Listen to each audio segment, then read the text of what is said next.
lovely, lovely first Monday in February. The second day, as a matter of fact, February 2026. This is the OK Conversation on OKFM 99.5. Welcome to it. We are right here on this day when we have the rare opportunity of having on ANC political leader Alexander Benedict Cummings from 4:30 all the way to 6 o'clock. It promises to be one kind of an interview, one off. Everything on the table, nothing will be left out. You can trust that. He will sit in the hot seat. We'll give you enough time to interact with him as well. So he and I will talk from 4:30 all the way to 5:30. We open the lines for 20 minutes for your interactions with him. And then after that, the next 8-9 minutes will be used to respond to your concerns or inquiries. So 1 hour, 30 minutes, Alexander Cummings is taking out right on the show from 4:30.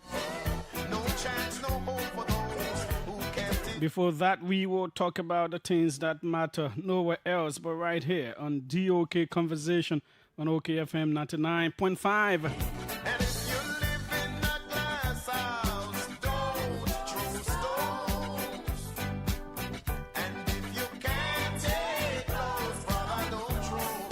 Yes, indeed.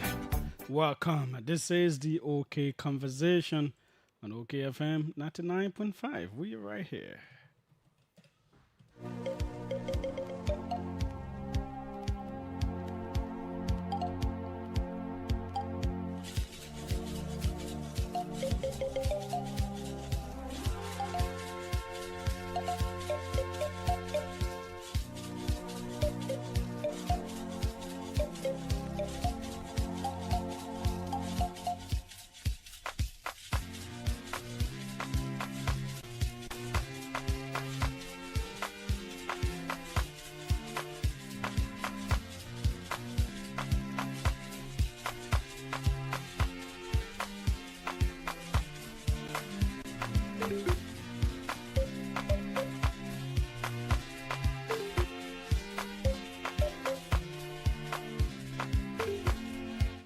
I think some kind of traffic will build in Cinco if the police have not moved in yet.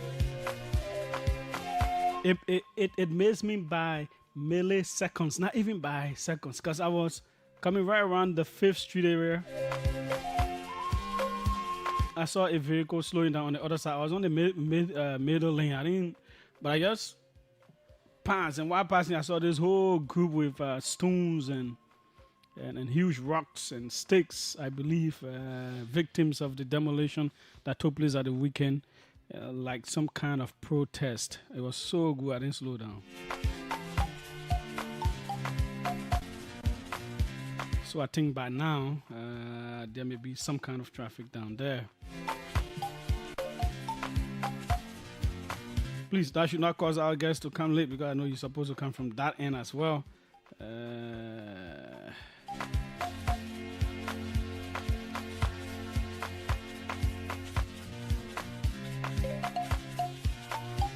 That will be something we will talk about as well. Yep, things are happening.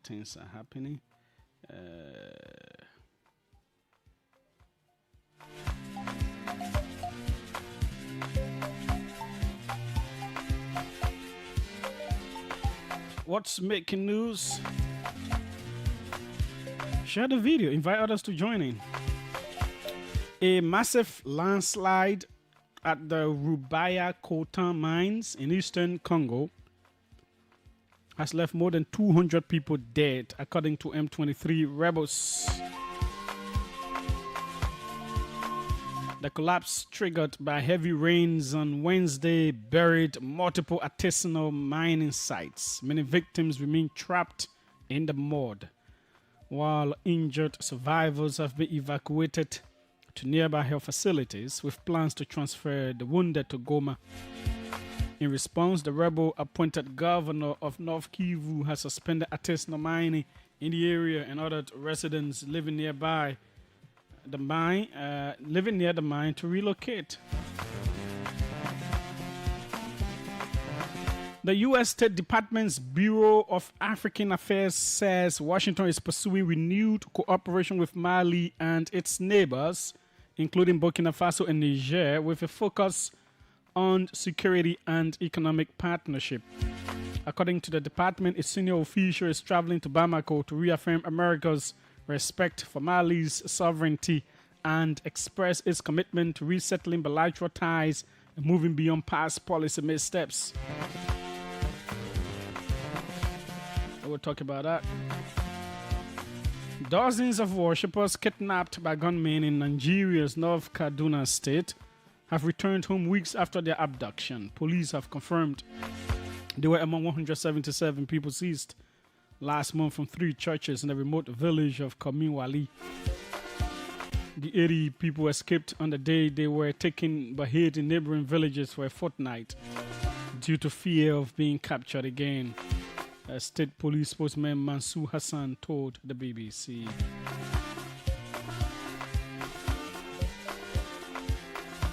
So that's what it is right here on the OK Conversation on OKFM 99.5. Share the video, invite others to join in. Let's take a very quick break with some of our sponsors here. When we come back, we take our fact check. And after that, the issues will be on the cards. Mama, who takes care of development in our country? We all do, my baby. You see, every time we pay our taxes, we are taking care of our country, Mama Liberia. Taxes help provide clean water, safe communities, and jobs for our people. When you pay your tax, Liberia grows. Be proud, be responsible. Pay your taxes for a better Liberia. Pay tax, we all enjoy. We are brave. We are passionate. Hey, Tanu, I need cash and there is no ATM around here. Really? Did you try the EcoBank POS? POS? I said I need cash. What is it about POS? Judy, you can get your cash through the POS. All you need to do is to visit any EcoBank Express point or petrol trade gas station and request to use the POS. Guess what? It can also take other bank cards. Oh, widow. You mean cards from banks overseas too? Yes, it should just be your Visa card. Wow, great. So when there is no ATM around me, I will just use the POS to get my money fast. EcoBank has made it too easy, man. EcoBank and innovation that will 5 and 6 so. EcoBank, the Pan-African Bank.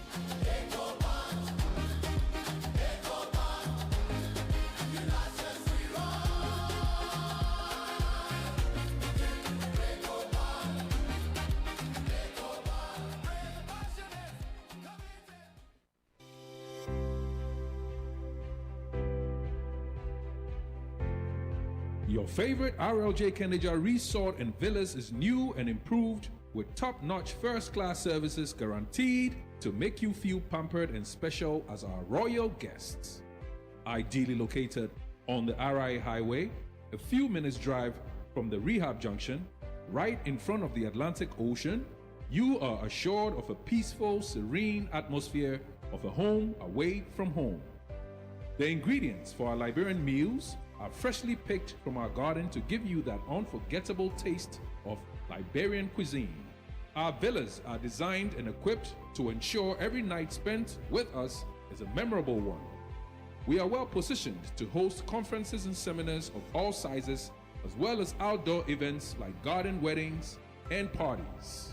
Book your upcoming events and leave the rest for us to handle with 100% satisfaction guarantee. You can reach us on 0770-533-415 or email us at reservations@kendejaresort.com.lr. Visit our website on www.rljkendejaresort.com.lr. RLJ Kendeja Resort and Villas, for memories worth repeating.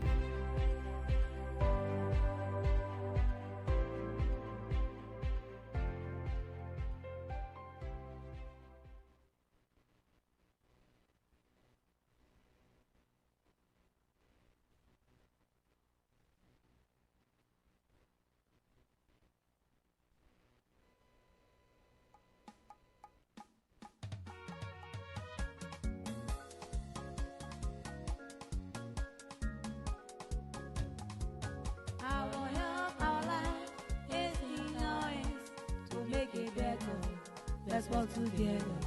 My people, hello. My name is Dr. Catherine Thomas Cooper. I'm the Chief Medical Officer of Liberia. I got good news for everyone. The government and the partners last year started to give malaria vaccine in 6 counties in Liberia in the southeast. We are now ready to carry the vaccine to the remaining 9 counties. My people, the malaria vaccine will be given to children from 5 months all the way up to 2 years. Our children will take the vaccine 4 different times to help reduce malaria from catching them fast and for them not to get sick with malaria. The vaccine is safe, available and free. No paying money for it. So let us carry our children to the clinic or the hospital for the malaria vaccine. When we carry our children to the clinic or hospital, the doctor people will tell you more about the malaria vaccine. My people, even when your children taking the malaria vaccine, we must always make sure that they sleep under the mosquito net everywhere and every night. Let us also remind you that when our children are taken to the clinic, we must make sure that we carry our baby vaccine card.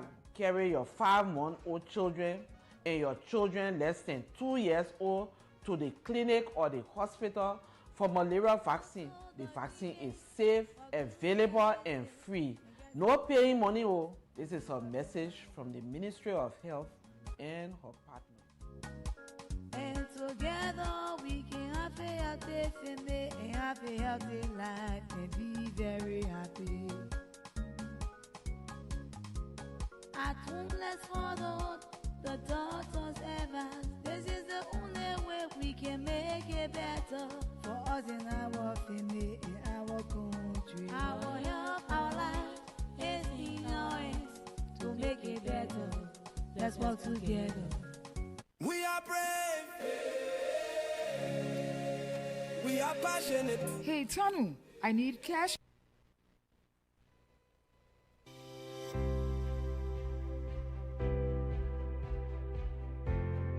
Your favorite RLJ Kandija Resort and Villas is new and improved with top-notch first-class services guaranteed to make you feel pampered and special as our royal guests. Ideally located on the RI Highway, a few minutes drive from the rehab junction, right in front of the Atlantic Ocean, you are assured of a peaceful, serene atmosphere of a home away from home. The ingredients for our Liberian meals are freshly picked from our garden to give you that unforgettable taste of Liberian cuisine. Our villas are designed and equipped to ensure every night spent with us is a memorable one. We are well positioned to host conferences and seminars of all sizes, as well as outdoor events like garden weddings and parties. Book your upcoming events and leave the rest for us to handle with 100% satisfaction guarantee. You can reach us on 0770-533-415 or email us at reservations@kendejaresort.com.lr. Visit our website on www.rljkendejaresort.com.lr. RLJ Kandija Resort and Villas, for memories worth repeating.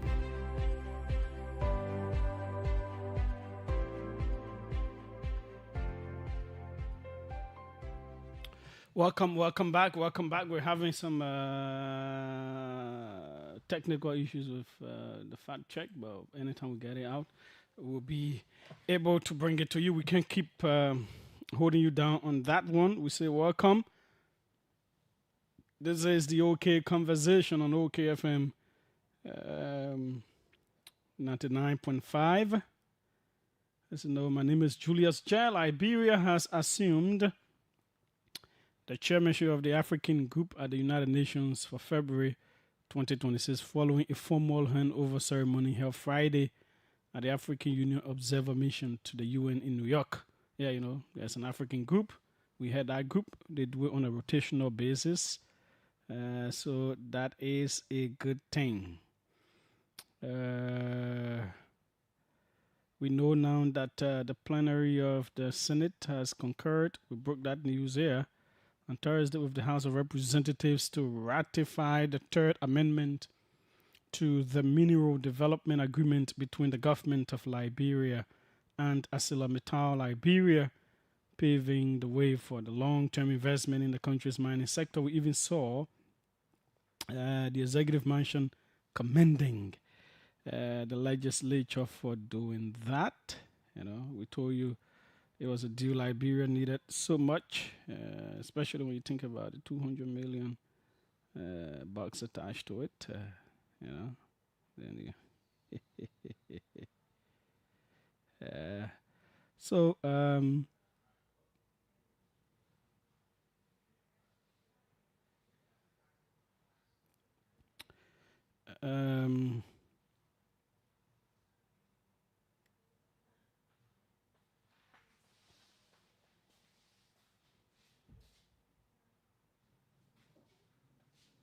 So we'll review a few things from executive mansion before we come to our talking points. I wanted to bring to you, first of all, the ArcelorMittal thing, what the executive mansion said about it. We know the president went to Ghana. We'll tell you what he did there. Yeah, so it says President Boakai welcomes legislative passage of third amendment to ArcelorMittal concession agreement.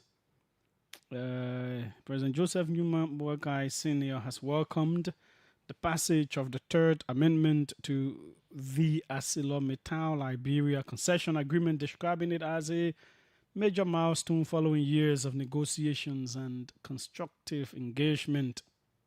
President Boakai noted that ArcelorMittal Liberia remains one of the country's largest private sector investments and among Liberia's leading employers, making a significant contribution to job creation, skills transfer, and community development. The president highlighted that the amended agreement will unlock a major expansion of ArcelorMittal Liberia's operations, increasing production capacity to 15 million metric tons and with projections to scale up to 30 million metric tons. He further emphasized that this expansion will be supported by an independently operated railway, a development expected to improve operational efficiency, promote multi-user access, and deepen the overall economic impact of the concession on the national economy. According to President Boakai, the third amendment will provide a substantial boost to Liberia's economy through increased employment opportunities, enhanced revenue generation, and strengthened growth in host communities. Fair enough. So that is that. It means this one is not even going to waste time at the executive mansion. Boom, they just sign it into law. We got the president is already president. It is something good. Yeah, we have our concerns. Everybody does, but at the end of the day, they're here. Let's make sure the best happens. I'm still not too happy with how the 200 million will be used. I think it has to leave a marker in the host communities. So that's for the legislature to also look at. But they've passed the budget already. So what else can we say? So President Boakai went to Ghana, and but before going to Ghana, we will come to the justice complex thing. We'll come to it. It's a major discussion point. And so he went to Ghana at the high-level consultative conference on regional cooperation and security. He was there. And this is what he said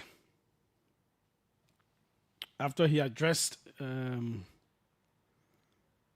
protocol. He said, I have been informed, so this is the president's speech there, about the recent developments in Niger. This development is a rude awakening, a crude reminder of the realities that confront us and validates the urgency of this high-level consultative conference on regional cooperation and security. Mr. Chairman, and in this case, he's talking about John Dramani. Is it John Mahama, president of Ghana? Yep. Mr. Chairman, please convey our sentiments to our brothers and sisters in Niger on our behalf. Let me thank my brother, President Mahama, for his proactive undertaking and for the splendid hospitality accorded me and my delegation since our arrival in this beautiful city. We want to state unequivocally that Liberia stands by and fully supports this initiative. Liberia as a nation understands the costs associated with violent conflicts. We lived it, we experienced it, and continue to bear the scars of its devastating impact. This is why we are committed to the prevention of conflicts of all kinds nationally, regionally, and internationally. Wars and violent conflicts, once started, have no end, no boundaries, and leaves nations wrecked and development stalled. This high-level consultative conference on regional cooperation and security is convening at a critical moment when global disorder and uncertainties threaten our collective existence.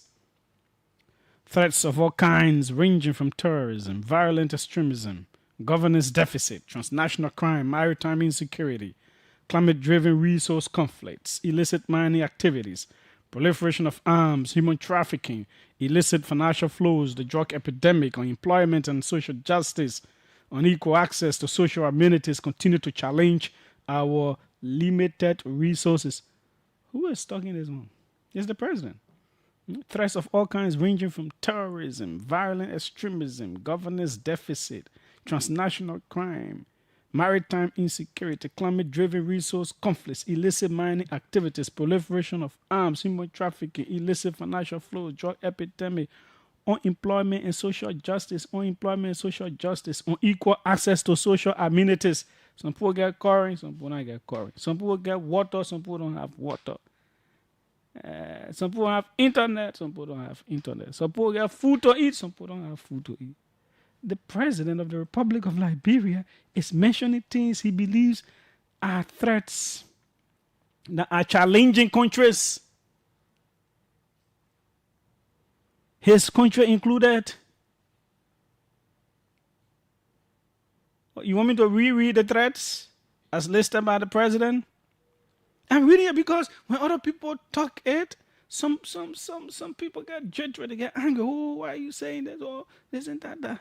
But it is the president himself who is naming them at a regional high-level security conference. Let me go. Terrorism, violent extremism, governance deficit. You know what I mean by governance? Do you know what governance deficit means? The way the government is supposed to govern. In some areas, it is not doing well. It is not performing as it should. Certain things are supposed to happen may not happen. Sometimes there are issues with rule of law. Let's make progress. Transnational crime. I didn't press on terrorism and violent extremism because they are not, they are not common to Liberia yet. And we do not even want them to. Transnational crime, those kinds of crimes that sometimes you sit in Liberia, you carry out crimes somewhere in another country, or someone in another country carries out crimes here. It can happen mainly in the financial sector and all those kinds of things. Maritime insecurity, all kinds of things can happen on top of the sea. I was telling one of my colleagues the other day, all kinds of things can happen. We don't hear it, we don't see it, but things can happen. Climate-driven resource conflicts. Because of climate change, all kinds of things are happening with the soil, and sometimes it results to all kinds of problems. Illicit mining activities. We are all too familiar with it in Liberia here. Illicit mining is quite high. Proliferation of arms. Yeah, people just holding arms. All kinds of people have guns with them. Even as we speak, some of you listening to me, you have guns.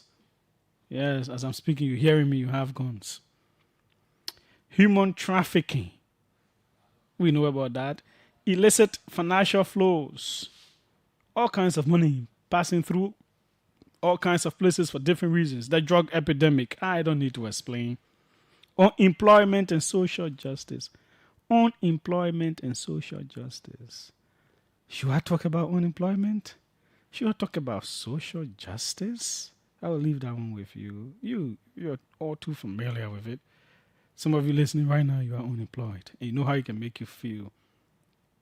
Unequal access to social amenities. I was trying to explain that. So the president says all of these things are continuing to challenge our limited resources.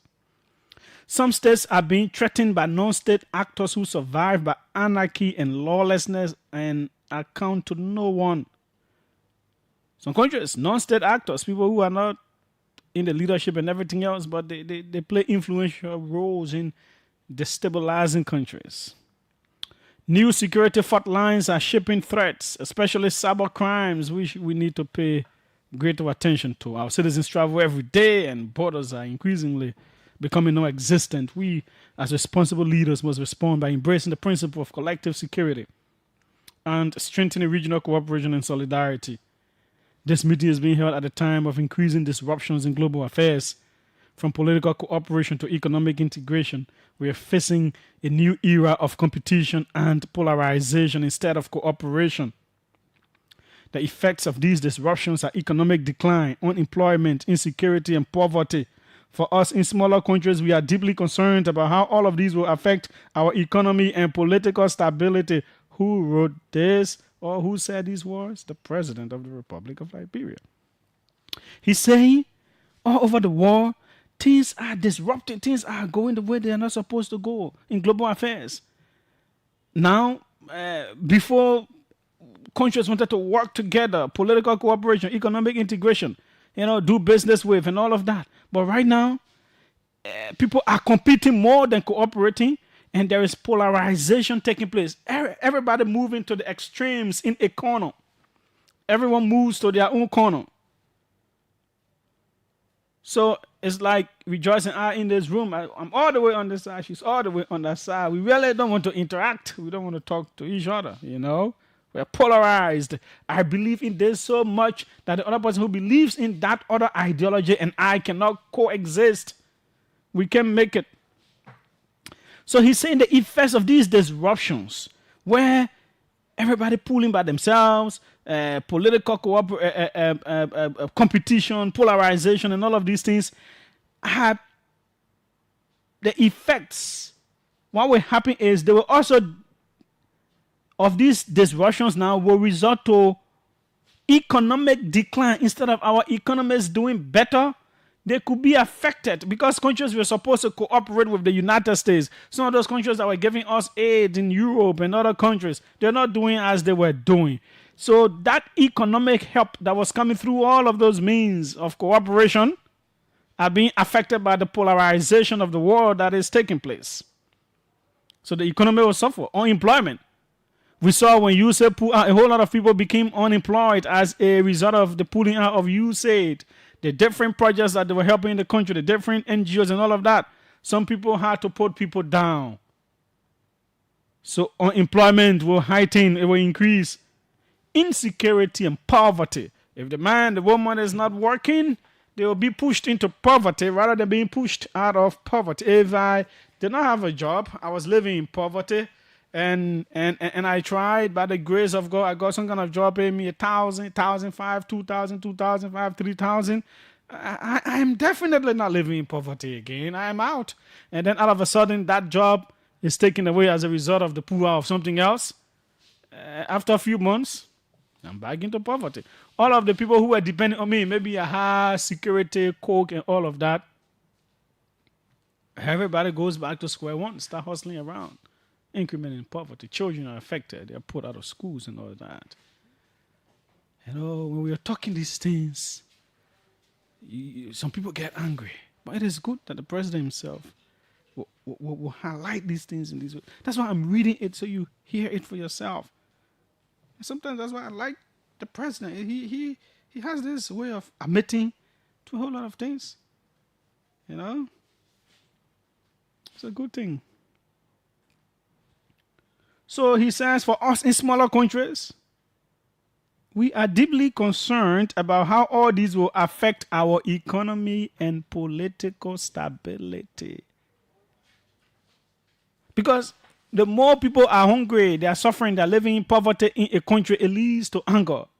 Every night and then, you see one group of people jump.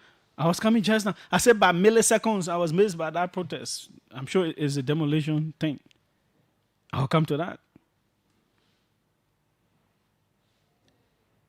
And some people call me, oh, Julius, there's traffic block here in Cinco, blah, blah, blah. You know? Yeah.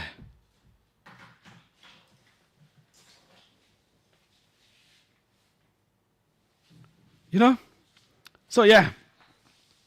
This is why Liberia continues to stress the relevance of multilateral cooperation in addressing our socio-economic and security challenges.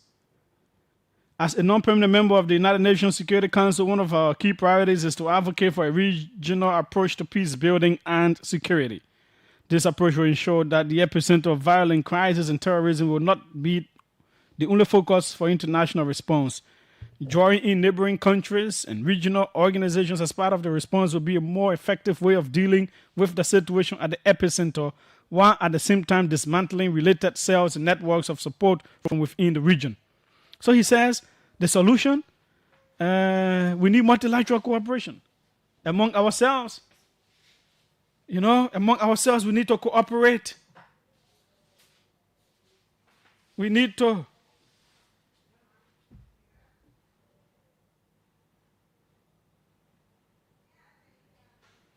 yeah. So we will be advocating for this, since in fact we sit on the Security Council of the United Nations. We will be talking about these things for approach to peace building and security. We're not just going to leave it with one country.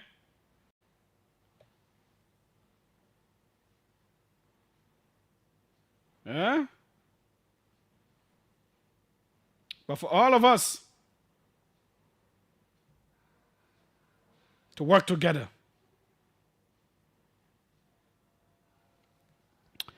This meeting, therefore, clearly aligns with both the national security strategy and foreign policy objectives of my government, which emphasize regional cooperation as a mechanism for resources, mobilization, and collective action in addressing common challenges.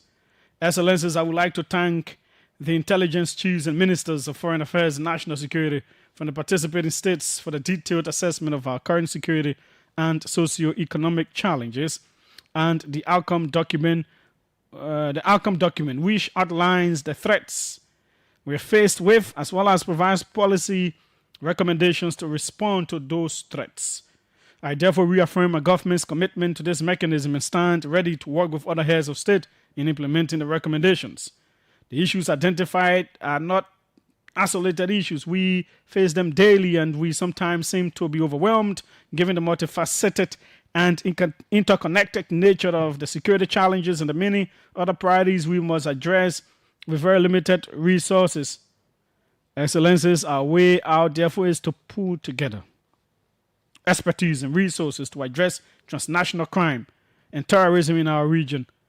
On the socio-economic issues of youth unemployment and the rising drug abuse epidemic, we must activate existing regional mechanisms that could facilitate economic growth and job creation for our young people, and facilitate cultural programs and share expertise through technical cooperation on education and training and healthcare. It is very important. So the president recognizes youth unemployment as a major challenge, the rising drug epidemic.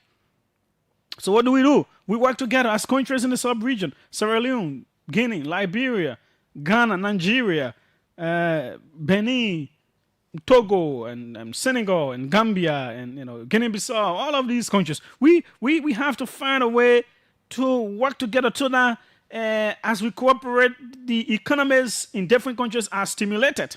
Perhaps Liberia can do this, Ivory Coast can do this, and blah blah blah. We work together in those kinds of ways so that to help stimulate the economies of each other. There is more job. Maybe there could be some investments from Nigeria and different countries that go into other countries that will help boost job creation. We can also organize these forums where We do exchanges. Young people from Liberia go to Ghana, they go to Ivory Coast, they go to Guinea. They have conversations with each other. They spend 1, 2, 3 weeks.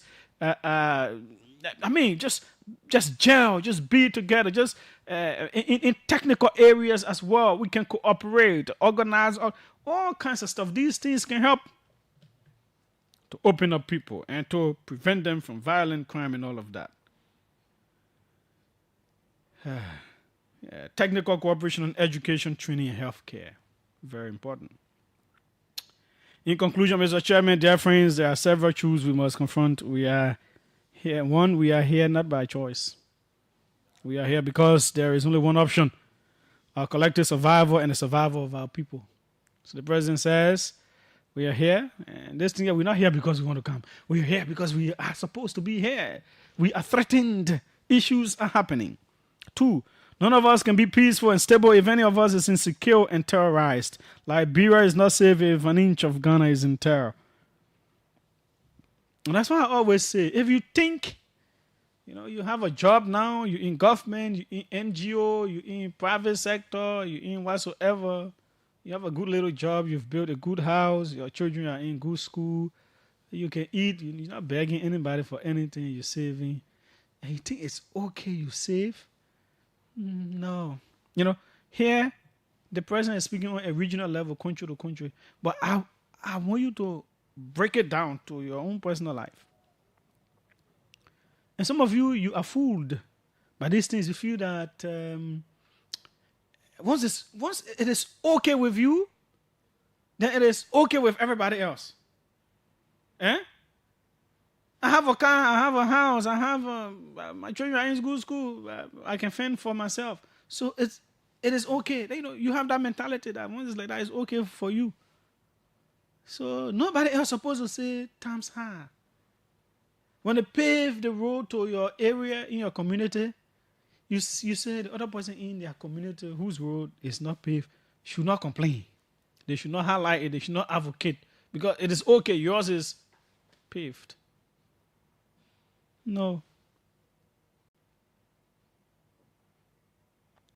None of us can be peaceful and stable if any of us is insecure.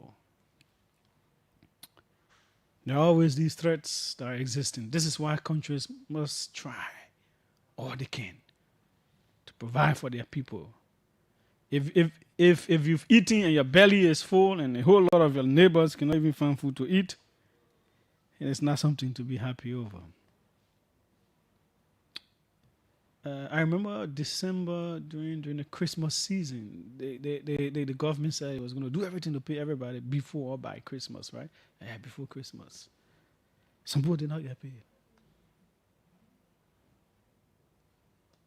And those people were sending me information and all of that. And highlighted their issues. And people got angry. A whole lot of people, some of them working government, got angry because they feel that they got paid. So it is not, you're not supposed to talk about those who haven't got paid yet. Do not highlight their issues. Leave it because some of us got paid. Let's make progress. We must act together, otherwise we perish together. Simple, clear. We must act without delay. Emerging advance in technology requires equal investment in our security architecture. And we all know the history of, for example, Sierra Leone, Liberia, Ivory Coast. How the war that happened here was transported elsewhere. We saw all of those. And this is why I believe it is important to always highlight these issues, and that leaders must do all they can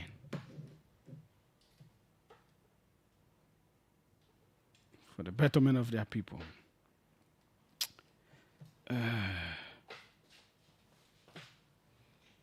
So this release came out on Saturday. Yep. President Joseph Human Buckeye Sr. has dismissed Mr. Prince S. Bona, Deputy Managing Director for Administration, and Mr. Alex Riley, Deputy Managing Director for Technical Services of the National Housing Authority. Effective immediately following findings of financial misconduct. The dismissals are in accordance with Board Resolution number NHA 2025-001 and the conclusions of an investigation committee which established violations of the Public Financial Management Regulations of 2009. President Bwaka expressed that his administration will not tolerate financial indiscipline or the misuse of public resources, emphasizing that all public officials are expected to uphold the highest standards of integrity, transparency, and accountability. The president further highlighted the government of Liberia's efforts to good governance and zero-tolerance policy toward financial misconduct across public institutions. The Liberian leader assured the public that appropriate administrative measures will be taken to ensure continuity of operations at the National Housing Authority in keeping with existing laws and regulations. So I posted that when the executive mansion reported. And I know I think Alex really reached out. He sent me the board resolution and all that. Tomorrow we'll go through it. So he reached out. He said, hello, Julius. It is highly political. Because of 1,500 USD, that money was credited to do the entity work. We dismissed 2 officials because of 1,500 USD that was credited and paid back. I have the board report, so he sent me. Because lots of people got involved, but because we are not from Unity Party, blah, blah, blah. So, yeah, we'll look at what he sent me on tomorrow. The reason is we have to run into the other issues. But again, it's the prerogative of the president to hire and fire. The president really doesn't need reason to fire certain people, especially if they're not turning you to officials. So, yeah.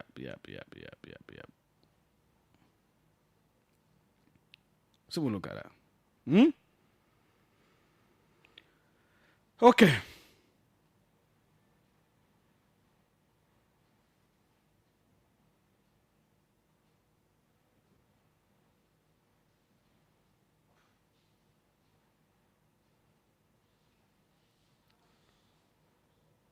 So we stay in executive mansion, right?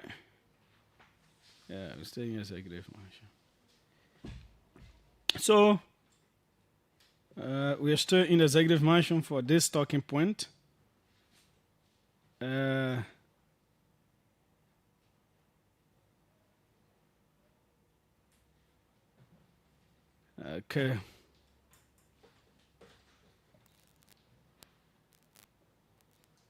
Share the video. President Bwaka breaks ground for US $20 million Ministry of Justice complex. So it says President Joseph Newman Bwaka Sr. has broken ground for the construction of $20 million permanent Ministry of Justice complex poised to strengthen institutional capacity, safeguard national records, and affirm Liberia's commitment to the rule of law. Delivering remarks at the groundbreaking ceremony held on the Sekou Touré Avenue, Capitol Hill, adjacent the Executive Mansion. On Thursday, January 29, 2026, President Bwaka emphasized the symbolic and practical importance of public buildings.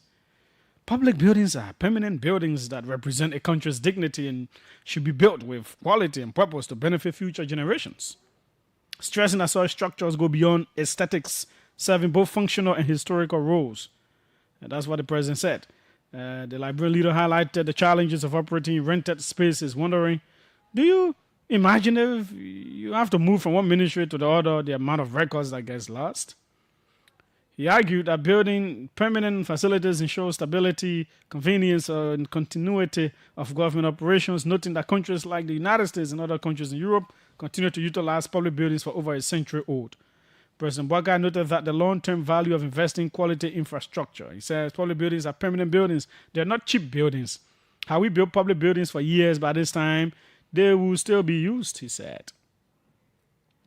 The Liberian leader also connected the project to broader national pride and development. We have to make Liberia for Liberians, but we can only do that when we manage our resources properly. Make sure that they benefit people, future generations, good schools, give our children quality education so that they will continue to be living in our country. Further, the president highlighted plans to improve other public structures and spaces, including transforming the Omega Market to reduce congestion. He referenced plans for the construction of football academies in Bong and Montserrat counties to nurture youth development, stressing the importance of accountability in construction projects. The president warned no shortcut, no corner cutting, but only quality work, reminding us that because we're building it for Liberia, we want it to be the best. President Barker said the project represents more than a building, but that it reflects Liberia's aspirations for dignity, stability, and governance for generations to come. For his part, the Minister of Justice and Attorney General of the Republic of Liberia, Constable Oswald Twe, described the groundbreaking as a defining moment for Liberia's justice sector. And this is why he said, today marks a historic and very defining moment for the Ministry of Justice and for the Republic of Liberia. We break ground for a permanent home, a complex that will stand as a symbol of institutional strength, national security, and our collective commitment to the rule of law.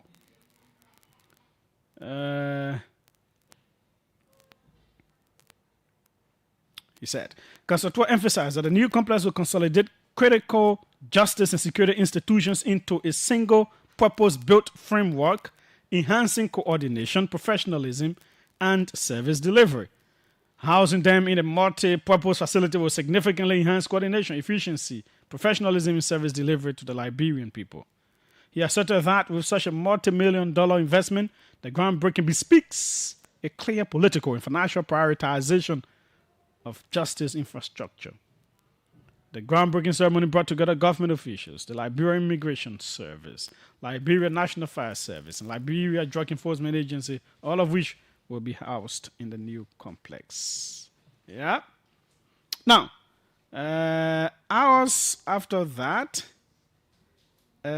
we saw this concern from Magibi County Senator Nathaniel Fallow Mageo. Former president, we are used to say Magi. So, Mageo. This is what he said. Today, we witnessed the groundbreaking of the Ministry of Justice complex by the president. While we welcome this important initiative, we are, however, concerned about the following. 1. Who is funding the project? 2. If it is funded by the government, when was the USD 20 million approved? And has a contractor been approved? Where is the design? Or is the groundbreaking being conducted before the approval of the building budget and design? 3. Is the project being implemented with 100% grant or donor funding that does not require legislative approval? My concern is derived from 2 controversial projects. The procurement of the 285 yellow machines, Buluwala, and the USD 10 million 4-year project. Therefore, on Tuesday, February 3, 2026, I'll place a letter on the floor demanding the appearance of the Minister of Justice before the Senate to provide a detailed explanation of this project. Transparency and accountability must not be compromised. So I posted that and I decided to look into the budget. Right? I think I should let our guy post it. You have to go back down there. I think he should post this one so you see it.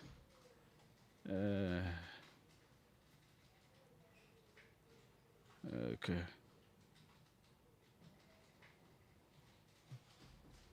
Okay. Let me send this one to him so that you see it for yourselves. Yeah, the budget is a huge document, so I was just checking. So, to see if this project was in the budget. So, when I went in the budget, in the draft, because they've not up to, was it Thursday? He posted that concern. Yeah, Thursday or Friday, one of them. I up to that point, I had not seen the budget that is passed. I don't know if that is passed by both houses. I don't know if the president has signed it into law. But that the one that is passed or that may be passed into law has not been placed on the Ministry of Finance website as at that date last week. So I still went through the draft. So somewhere where they have public sector investment plan for the Ministry of Justice and all that, you see government of Liberia funded project. You see honor code at code 023842 construction of justice complex. In fiscal year 2025, 200,000 was allotted to it. Let me use allocated. You know, these two words sometimes.